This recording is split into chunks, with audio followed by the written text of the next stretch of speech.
In 2014, I was flat on a hospital gurney, and the clearest thought that I had was I couldn't remember the last ordinary day that I'd been present for. Everything I do now started in that hallway. Welcome back. This is Dr. Lisa. We're on day 5 of Appreciating Summer, and today I'm telling you why I do this work and why I won't politely for you to figure it out.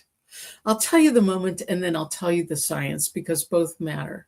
In 2014, I was running 5 departments at a hospital. On paper, I was doing extremely well, but in practice, I was moving through my own life like a person moving through an airport. Everything was a corridor to the next thing.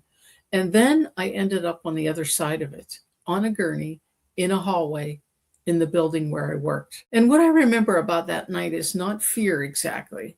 It's a very specific, very quiet thought that arrived while I was lying there looking at the ceiling tiles. Can't remember the last ordinary day I was actually present for. And when my heart rate dropped to below 30, I thought, this could be it. I could be checking out.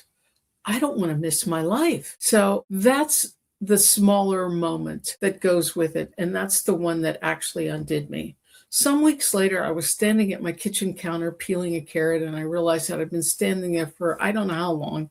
And I had not been in that kitchen at all. My hands were there. My son was in the next room, but I was somewhere 3 days ahead solving something that didn't exist yet. The carrot. That's what it took. A literal carrot. The science, because I don't want you to think this is just my story.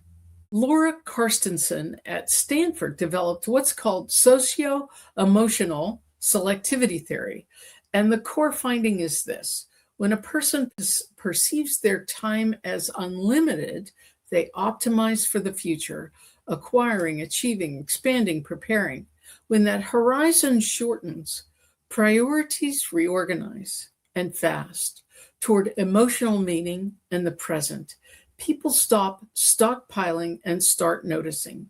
The piece of her work I care most about is that this is driven by perceived time horizon, not by age, not by illness. It's about whether your time feels finite to you, which means the reorganization I got handed on a gurney does not actually require a gurney.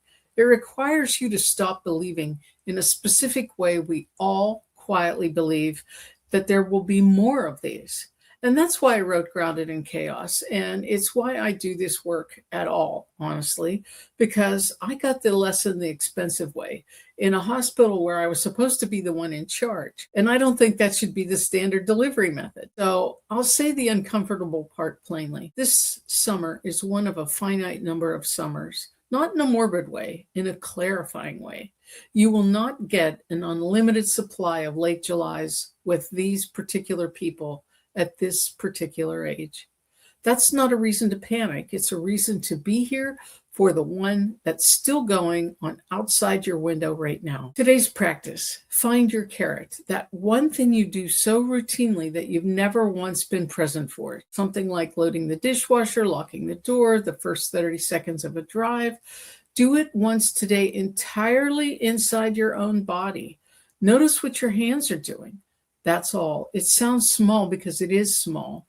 And it's also the whole thing. That's day 5.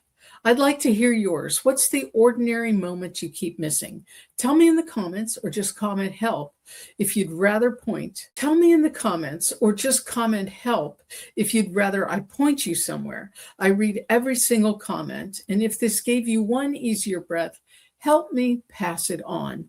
Like, subscribe, tap the bell, save it to a playlist. Every share brings one more person into the Nezzen community.